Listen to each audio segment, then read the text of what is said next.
오늘은 제 두통이랑 목 관리에 대한 영상을 준비해봤습니다. 제가 원래 두통 때문에 타이레놀을 적게는 일주일에 한 번, 많으면 두세 번 정도도 먹었었는데 본격적인 관리를 시작하고 나서 지금 5개월째 약을 하나도 먹지 않고 있습니다.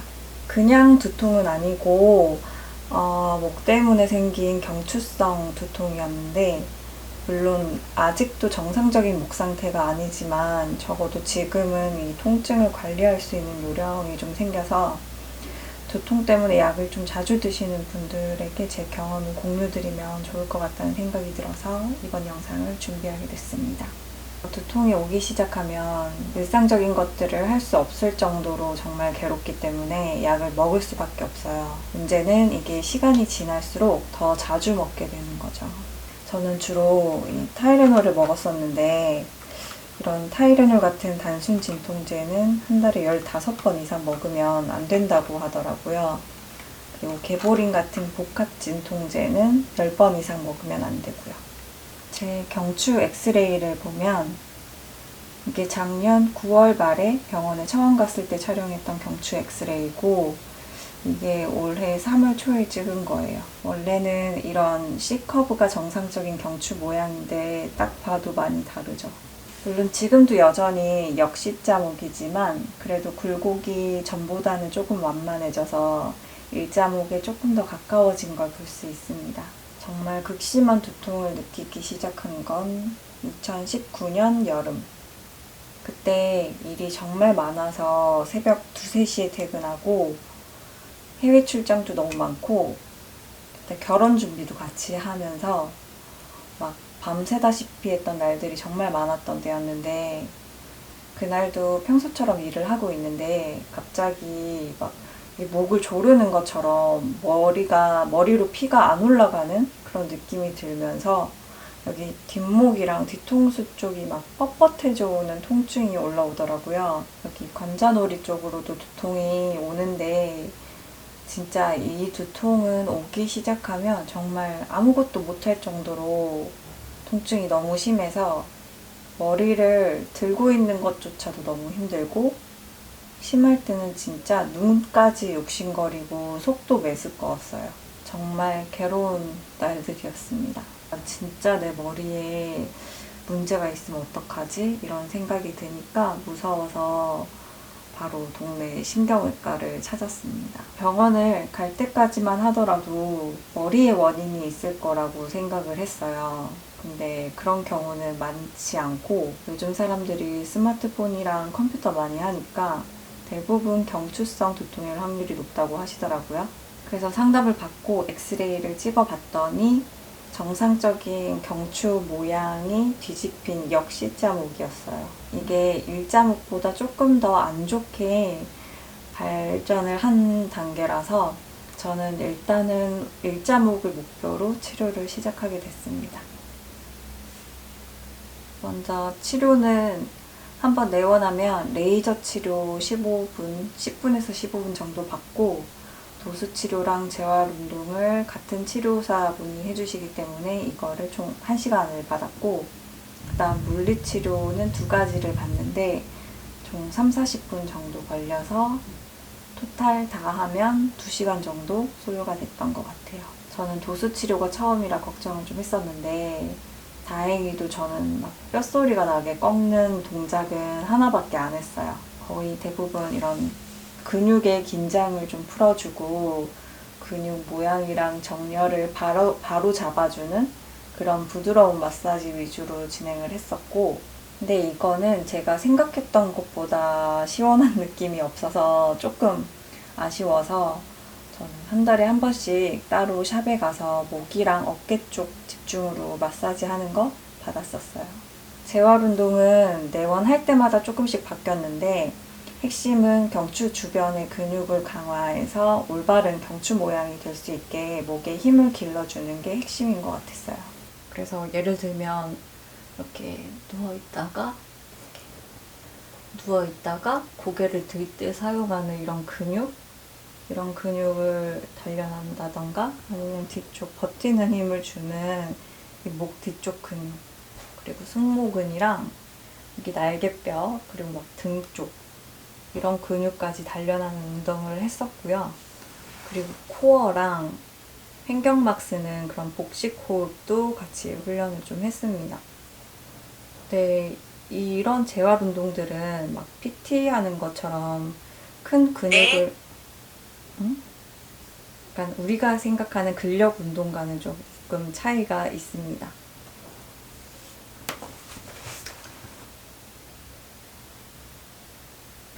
병원은 10월 한 달 동안은 7번을 갔었고 11월에는 일주일에 한 번, 그리고 그 다음 2달 동안은 2주에 한 번, 2월부터는 3주에 한 번 갔었어요.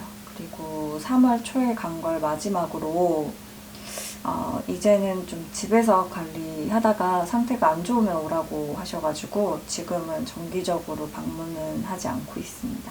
현재 나의 관리 방법은 우선 자세를 바르게 해주는 게 중요한데 항상 이런 꼿꼿한 자세를 유지하기는 좀 어렵잖아요. 그래서 저는 적어도 하지 말아야 할 자세를 최대한 안 하는 방향으로 하고 있습니다.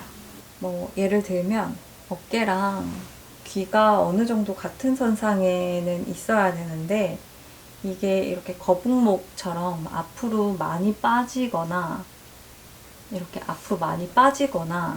아니면은 턱과 가슴과의 간격이 최소 주먹 하나가 들어갈 정도는 항상 유지가 돼야 되는데 이것보다 더 좁아지는 이렇게 스마트폰 할 때 이렇게 많이 하잖아요. 지하철에서도 이런 자세를 정말 피해야 되는 거예요.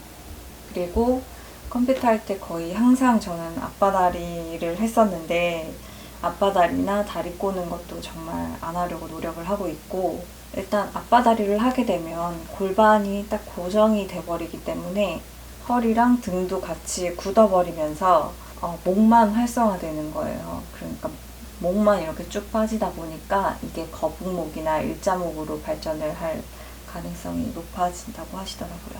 그리고 제가 컴퓨터를 할 때마다 목이 아프다고 하니까 선생님께서 이 목보호대를 추천을 해주셨어요. 이거 되게 저렴하고 쉽게 구할 수 있는 목보호대인데 저는 지금 되게 짧은 시간이라도 컴퓨터를 할 때는 항상 이거를 착용을 해주고 있습니다.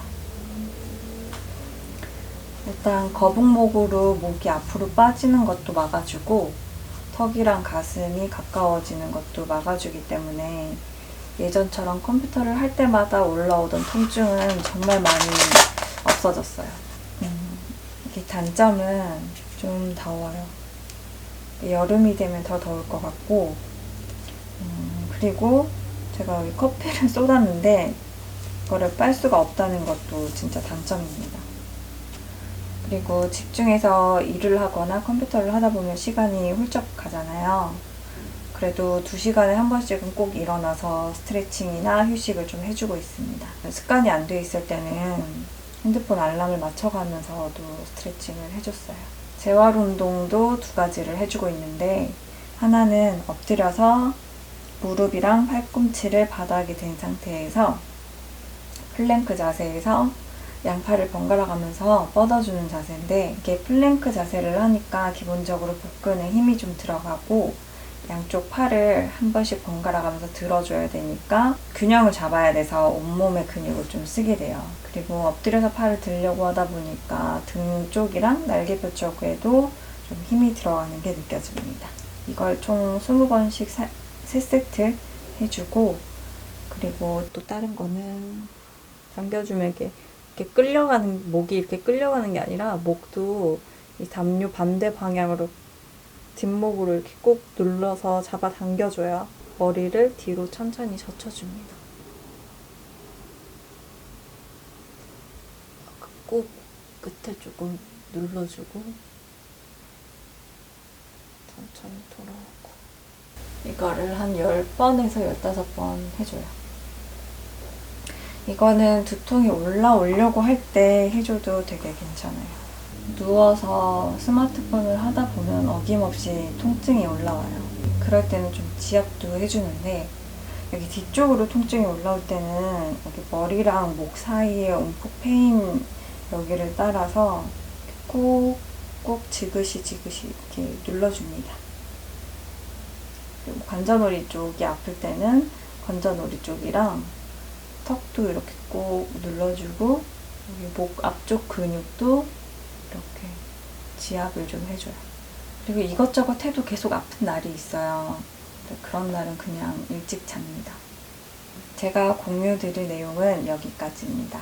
제 경추 모양이 크게 변하진 않았지만 그래도 조금씩 개선되고 있기 때문에 이거를 잘 유지해야 되겠다는 생각이 좀 들었어요. 그리고 이 영상을 보시는 분들 중에도 예전에 저처럼 막 두통약을 많이 드시는 분들이 있다면 그거를 꼭 관리하시고 하루라도 빨리 병원을 찾아서 원인을 찾으시고 치료를 시작하시길 바랍니다. 오늘도 시청해주셔서 정말 감사드립니다.